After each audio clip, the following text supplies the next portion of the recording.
pasien dengan penyakit tak dikenal berdatangan ke Rumah Sakit Pusat Wuhan awal Desember 2019. Dr. Li Wenliang, dokter di rumah sakit, kemudian menyebarkan berita lewat sosial media bahwa para pasien menunjukkan gejala radang paru-paru akibat virus. Tenaga medis di Wuhan yang kontak langsung dengan pasien mulai terinfeksi dan sakit. Taiwan dan Amerika Serikat melaporkan kasus corona, disusul negara-negara lain termasuk Jerman. Pemerintah Cina memutuskan langkah drastis. Semua transportasi di Wuhan dihentikan, termasuk transportasi umum. Wuhan, Cina merupakan satu titik di mana virus corona ini muncul. Beredar foto keadaan pasar di Wuhan, sebuah pasar tradisional yang menjual beberapa hewan untuk dikonsumsi yang diduga kuat merupakan sumber coronavirus. Kini diketahui virus corona sudah menyebar di Thailand, Jepang, Korea Selatan, Taiwan, Singapura, hingga Amerika Serikat. Khawatiran penyebaran wabah corona turut hinggap di Indonesia lantaran sejumlah pasien yang menunjukkan gejala gangguan pernapasan. Namun Menteri Kesehatan Terawan membantah dugaan itu. Kita lihat berbicara terkait dengan corona, wabah corona terus meluas. Kemarin sudah ada penghentian sementara visa untuk ibadah umroh. Kemudian hari ini KBRI Seoul juga sudah untuk memutuskan sementara kantornya. Wakil Presiden Iran juga positif terjangkit corona. Artinya ini mungkin semakin mengkhawatirkan. Tapi pertanyaan, apakah kita semua dunia memang harus bersiap menghadapi kemungkinan pandemi corona?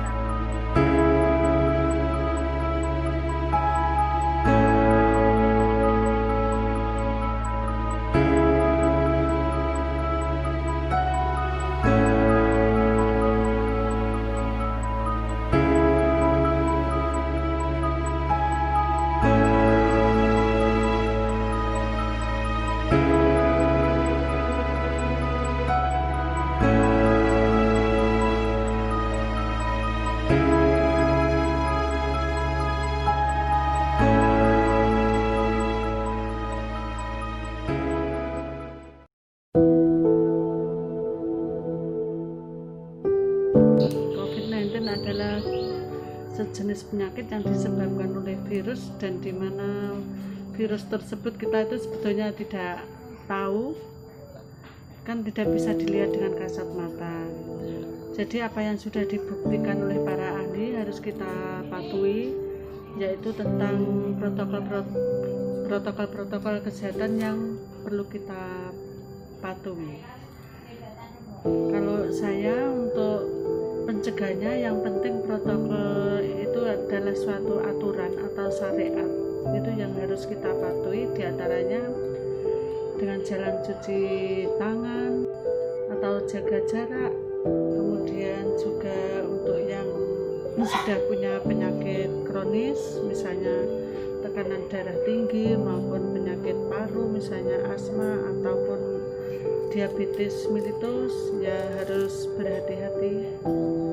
Kalau menurut saya memang itu kita tidak tahu ya kenanya di mana, cuma yang penting kita kalau syariat kita sudah kita jalankan, kalau misalnya kita sendiri ya, kalau jangan sampai istilahnya jangan sampai kita kena, kalau kita tetap istilahnya kena itu adalah suatu musibah, karena kita sendiri kan tidak tahu. Yang penting syariat apa harus kita, aturan-aturan kesehatan itu yang kita jalankan, seperti itu. Ya, COVID masuk ke Indonesia itu berawal dari orang yang di Depok itu ya. Nah, dampak COVID yang paling terdampak besar itu di sektor ekonomi. Banyak perusahaan yang bangkrut, terus karyawan yang di PHK atau dirumahkan.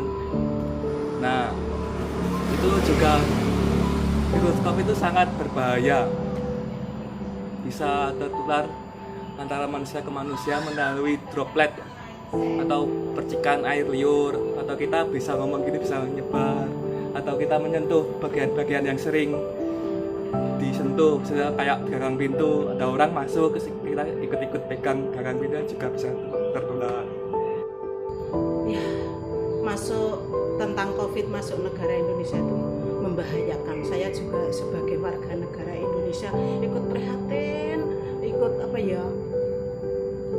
ikut mentaati aturan pemerintah, disuruh taat protokol kesehatan itu ya harus ditaati, jangan disepelekan. kalau mentaati aturan pemerintah, aturan protokol kesehatan, itu kan kita semua sehat. Kalau sehat kan ibadah tenang, keluarga senang, ya toh? Menurut saya, COVID itu sangat berbahaya. Jadi masyarakat harus mematuhi protokol kesehatan. Jadi kita keluar itu harus memakai masker sehingga kita terbebas dari COVID-19. Kalau menurut saya COVID itu ya virus sesuai dari yang saya dengar dari para ahli, virus yang ya sangat berbahaya karena nggak kelihatan tapi ya kalau dilihat ini cukup mematikan juga ya walaupun kalau di lingkungan sekitar sini alhamdulillah nggak ada korban atau menderita penyakit yang disebabkan oleh COVID tersebut, tapi di tempat lain ternyata virus ini cukup mematikan juga. Oleh karena itu kita sebagai masyarakat awam kita tidak boleh menyepelekan, tidak boleh menganggap enteng walaupun di sekitar kita tidak ada yang menderita, tapi kita tetap harus menjaga kesehatan kita, menjaga kekebalan tubuh kita, menjaga untuk diri kita sendiri dan juga untuk masyarakat di lingkungan ini. Pembebasan narapidana dari balik jeruji penjara juga dilakukan Lapas Kelas 1 Cipinang, Jakarta. Saat ini tercatat sudah 67 dari total 102 narapidana yang dibebaskan. Pembebasan narapidana untuk mencegah penyebaran virus corona di lapas dilakukan bertahap. Untuk hari kedua, Lapas Cipinang mengeluarkan 51 narapidana. Sejumlah narapidana yang bebas melalui program asimilasi dan integrasi pencegahan penyebaran COVID-19 kembali melakukan tindak pidana di sejumlah daerah di Indonesia. Aksi kejahatan mereka beragam, mulai dari penjamretan, pencurian ponsel hingga mobil. Pemicu ulah residivis ini pun sama, yaitu mereka butuh uang untuk bertahan hidup. Ya, dimulai saja ya, pada malam. Bismillahirrahmanirrahim. Assalamualaikum warahmatullahi wabarakatuh. Waalaikumsalam. Mohon maaf malam-malam mengganggu dari Bapak dan Mas-mas sekalian. Pertama, di malam hari ini kita akan membahas kelanjutan tentang bagaimana narapidana yang dikeluarkan. Karena situasi seperti ini, jadi kita keamanannya kita harus kita jaga. Ini Bapak Mas Nanto, Pak Muji, dari setengah muda, setengah bapak-bapak Pak Dhani. Ini ada masukan bagaimana caranya? Kalau rondanya diaktifkan lagi itu gimana? Nanti persetujuan dari bapak-bapak gimana? Kalau memang disetujui ya kita aktifkan lagi untuk rondanya. Kalau muda-mudi ya nggak masalah sih. Muda-mudi ya jadi panitia inti nggak apa-apa, datang terus dari sukarela, nggak masalah, suka. Ya. Itu seperti kemarin aja itu per tanggal seperti kemarin kalau tanggal 1 ya 1, 11, 21. Kalau saya usul ya kalau masalah ronda itu nggak usah dijadwal aja Pak, mendingan kita usul untuk sukarela. Jadi kan kalau sukarela itu siapa yang longgar silahkan. Kalau pemuda itu jadi panitia inti, misalkan dia kan setiap hari bisa datang. Kalau seperti saya kan setiap hari datang nggak apa-apa. Ini kalau bapak-bapak membantu, siapa yang mau ikut ronda itu nggak apa-apa, nggak masalah. Kalau usulan saya kayak gitu Pak. Tapi ini saya mending dijadwal. Ini saya bener dijadwal karena kalau sukarela nanti kan dibalikin ngenteng lah. Ngenteng lah sukarela saya karmu lah beli rata kowe. Nah akhirnya nanti yang datangnya ya cuma itu tok gitu loh. Itu tok ya kasihan yang lainnya gitu loh. Kalau pengalaman tahun-tahun lalu kan misalnya gini Pak, pengamatan saya kan kalau di jadwal itu kadang ada yang nggak datang, itu kan kadang menimbulkan malah warga itu wah pas jadwalmu kok nggak teko, nah pas jadwalku aku teko terus, ngerti loh Pak. Karena mungkin dari perwakilan pemuda sanggup untuk sendiri melaksanakan roda, jadi harus melaksanakan di pemuda itu. Nah, saya tetap usul tetap minta itu di Jawa Pak. Ya. Karena ini ya untuk kepentingan kita bersama gitu loh. Karena posisi keadaan kita juga lagi negara juga kritis, apalagi ini narapidana dikeluarkan semua. Kalau apa enggak sukarela itu ya terus dengan mereka mbane mung siji loro lah nek sing teko mung siji loro akhirnya lama-kelamaan kan. Ya, sementara gitu loh. Sementara nanti yang dijadwal aja, snacknya saja. Snacknya dulu. Snacknya dulu kita jadwal. Nanti biar teman-teman muda nanti Mas Mail yang mudah mengkoordinasi menjaga di sebelah sini sama sebelah sana berapa dan nanti snacknya dari berapa. Nanti misalnya ada masalah setelah 1 minggu atau 2 minggu nanti kita evaluasi bersama. Jadwal nggak masalah. Nanti bapak misalnya menghendaki di jadwal ya kita jadwal bersama. Ya ini karena ronda sudah sepakat tadi bagaimana kalau kita menunjang untuk ronda ini kita buat portal.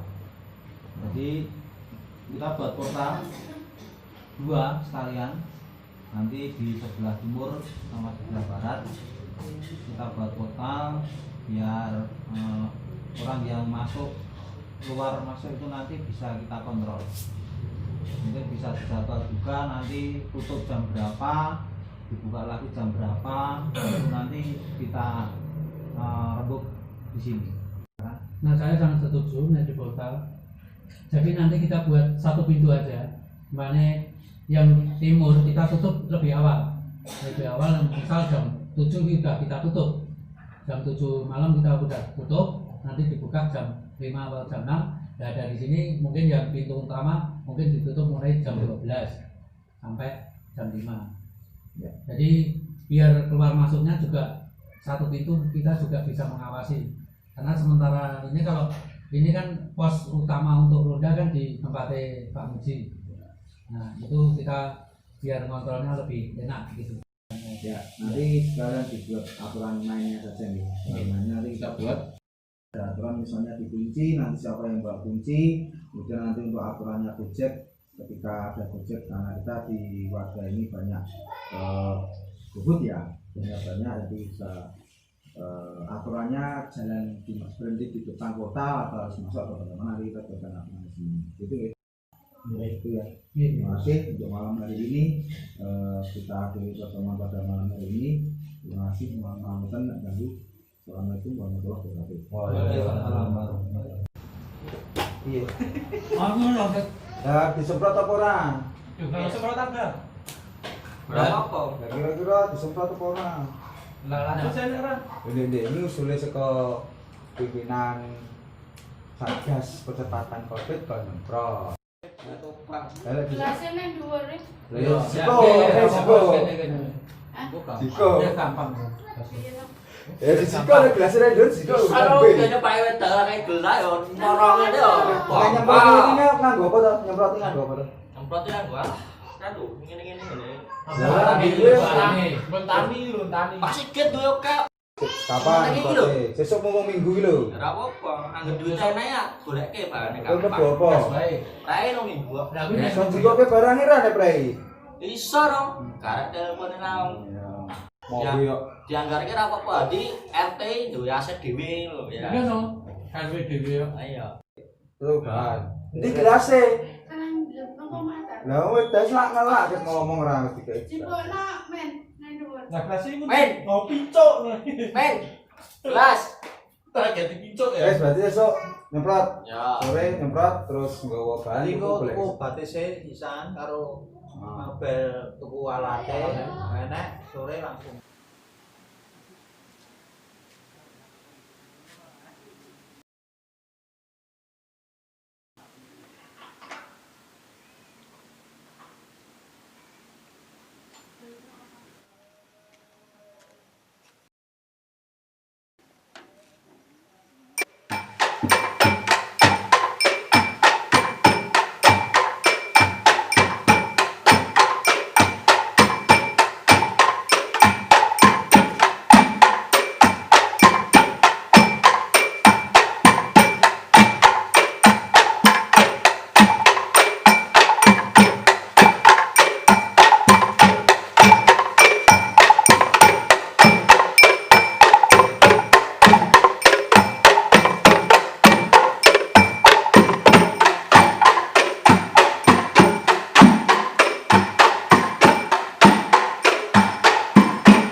2012 saya kira warga kita itu ya disiplin.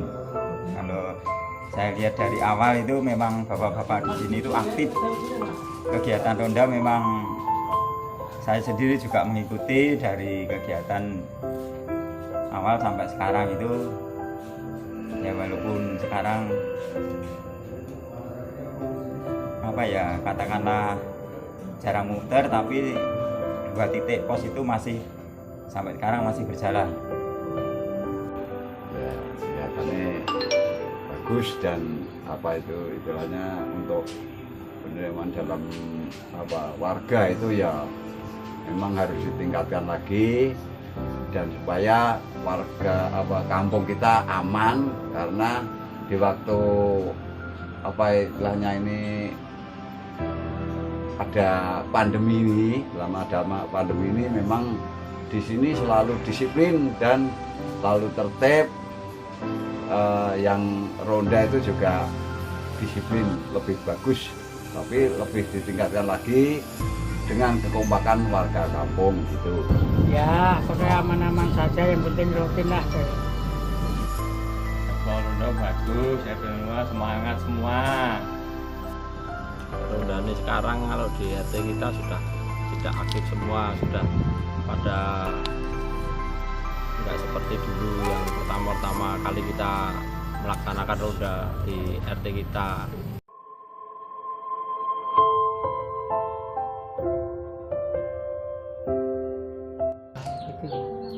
Oh, kalau yang tanggal 23 itu rutin.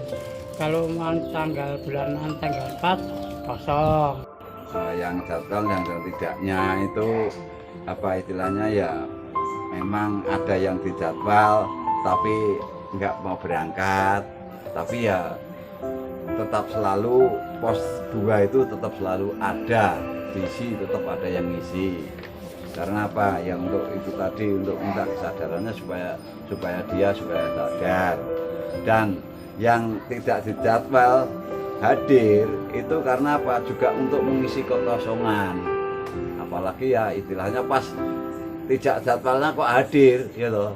Ya kan hadirnya itu karena untuk mengisi kekosongan di pos ronda 2. Pos ronda 2 nanti kalau ibaratnya wah ini kelihatan ada ronda kok kosong, nggak ada yang ronda kan gitu, nggak.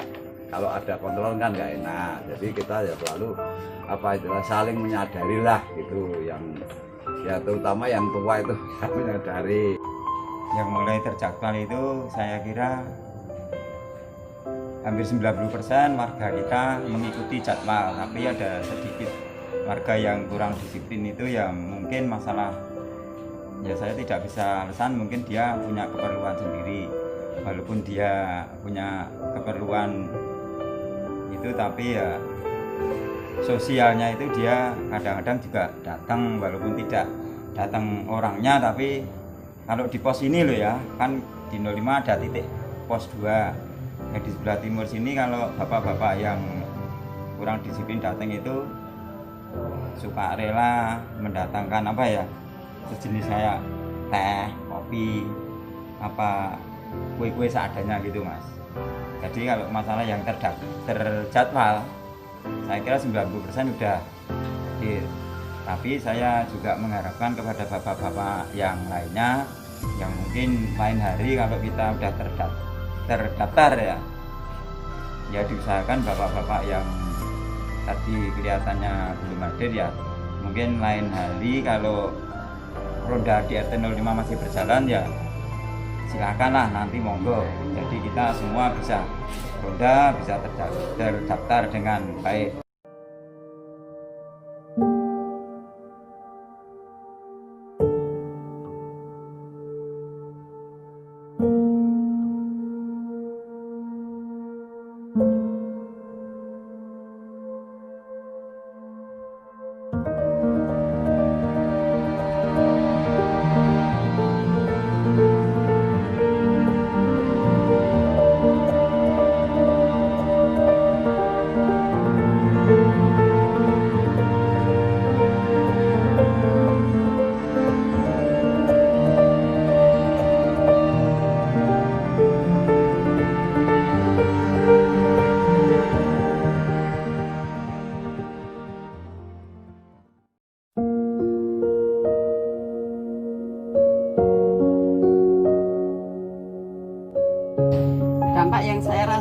selama ada COVID ini adalah omset penjualan saya jadi menurun. Pembeli berkurang, tidak ada pemasukan, terus penjualan sepi. Wah, saya ini sebagai supir angkot kota Solo, ini dampaknya luar biasa. Bahkan nyari setoran aja nggak bisa, apalagi setoran bensin aja nggak bisa. Ya begini, pokoknya corona itu menyusahkan di seluruh dunia maupun di Indonesia.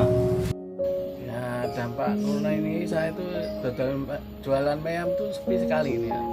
Pendapatnya ini separuh enggak ada, jadi setiap hari itu ya tombok terus itu hitungannya itu, jadi nggak pernah hasil. Saya sebagai orang kecil dan saya sebagai orang buruh, saya sendiri terdampak terlalu berat bagi saya. Pekerjaan saya sebagai penjahit, dan masalah penjahit itu kan luas nantinya. Satu, penjahit itu kan kita jasa. Jasa kalau kita ambil dari jasa, kita bisa menerima dari segi orang menjahitkan itu bukan cuma orang biasa, tapi dari segi kantor, segi PT, garmen, juga dari sekolahan. Terus kalau yang dibilang nanti pedagang pun sebenarnya juga terdampak. Tapi kalau dikaitkan dengan pekerjaan saya lebih kena dampaknya. Sangat, kita masyarakat kecil sangat terdampak sekali, apalagi sektor UMKM, karena dalam kita kena penyakit atau kena corona atau COVID-19 ini, pendapatan kita hampir sekitar 80% kita turun gratis.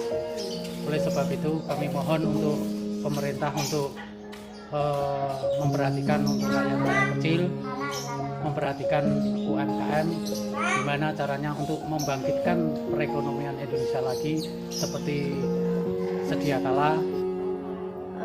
Ya kalau toko ya, kalau saya kan jualan, itu dampaknya ya banyak orang sih nggak boleh berkumpul.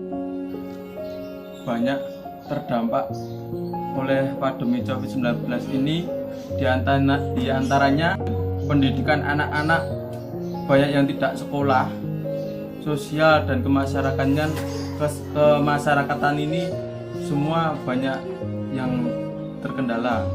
Saya sebagai karyawan mall itu sangat terdampak sekali ya, dari segi apapun. Yang pertama itu dari segi penurunan customer, yang biasanya customernya itu datang sekitar 100-an lebih, sekarang menjadi turun. Dan yang kedua itu omset menurun. Jadi omset itu kira-kira itu menurun sekitar 80% kalau dibandingkan dari hal-hal yang biasa yang belum ada COVID-19 ini. Dan yang ketiga itu toko itu selalu mengeluarkan budget dari hand sanitizer, mengeluarkan masker, tapi ya nggak apa-apa lah, itu demi kesehatan. Ya mudah kerjane, kayak apa penghasilannya repot.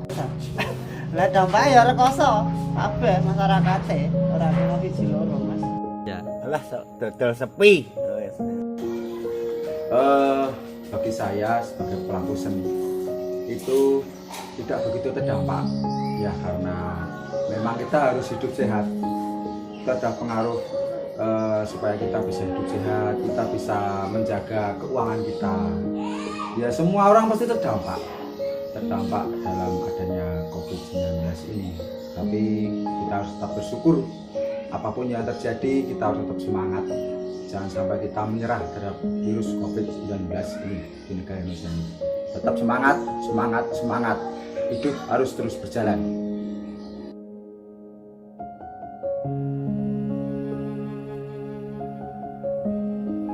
Pusing, bosen, banyak tugas, nggak enak, kangen sama temen-temen.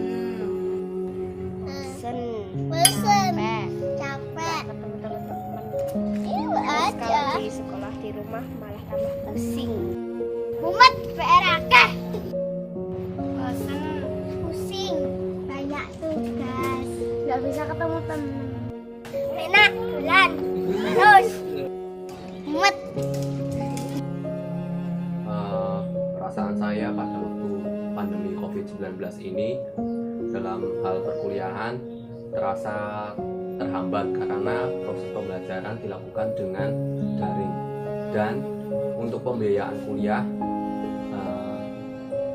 tetap membayar 100%.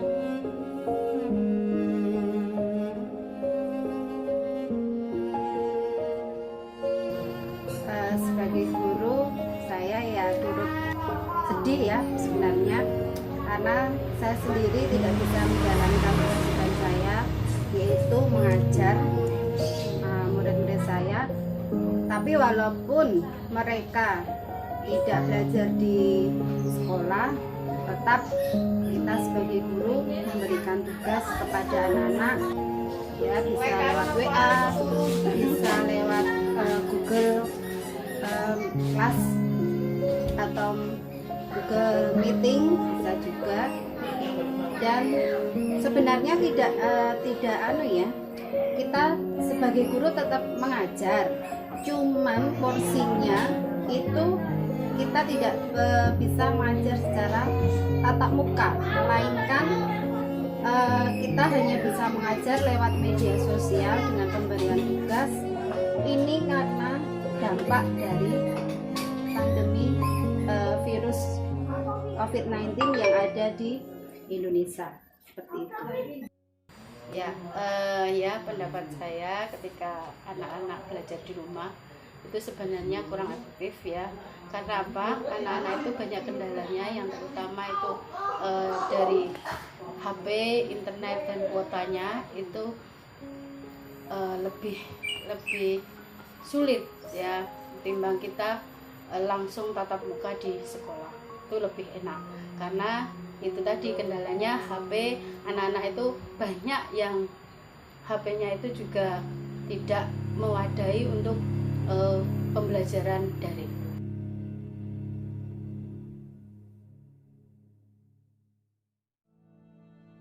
Bapak, Ibu, dan masyarakat kalian, khususnya RT 05, warga besar RT 05, mengenai COVID, memang ini tidak mau kita harus melawan, dan yang terpenting adalah bagaimana pencegahan penularan COVID-19 ini.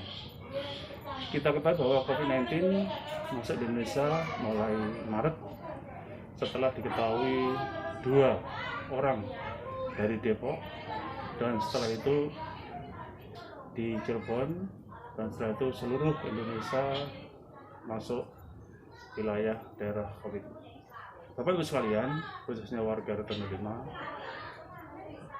Bapak Ibu tidak perlu takut, boleh takut, tapi jangan ketakutan. Bagaimana pencegahannya? Yaitu yang pertama adalah protokol kesehatan. Ada protokol kesehatan 1, gunakan masker, harus patuh dan tertib. 2, jaga jarak kurang lebih 1-2 meter. 3, jangan berkerumun.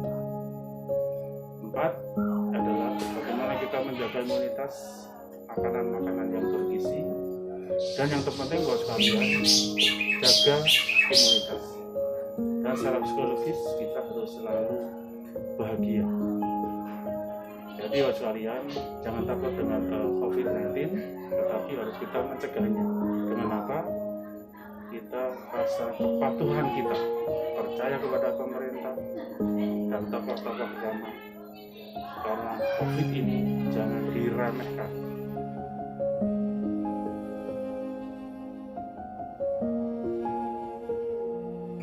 Harapan kita semua ya, mengharapkan tuh corona cepat berlalu.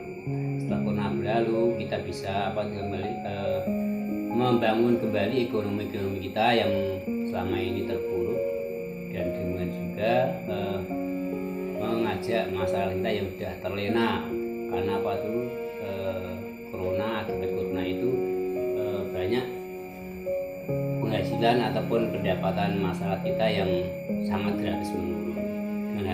Dengan berakhirnya corona, insya Allah kita bersama-sama memulai dari awal lagi untuk membangun ekonomi dengan kekuatan dari masing-masing kita sendiri.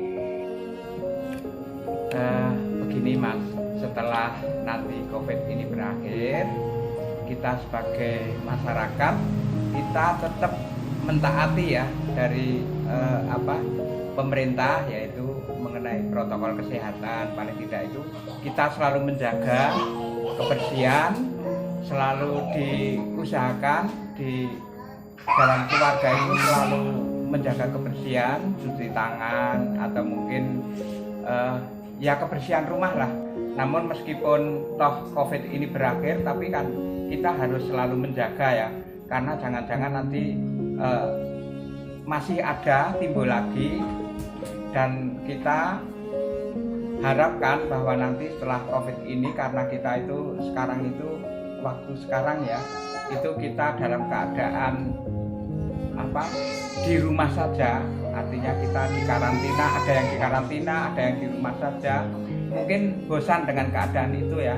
Nanti boleh kita lah kalau setelah COVID itu betul-betul tidak ada atau mungkin dibebaskan, pemerintah sudah menyatakan bebas dari COVID, kita bisa pergi kemana-mana untuk menghibur diri, jadi menghilangkan kepengapan di rumah itu. Tapi jangan melupakan bahwa bagaimanapun juga kita tetap menjaga jarak ya, lebih-lebih kerumunan pada orang-orang banyak, karena kan nanti tempat-tempat wisata atau nanti banyak orang ya.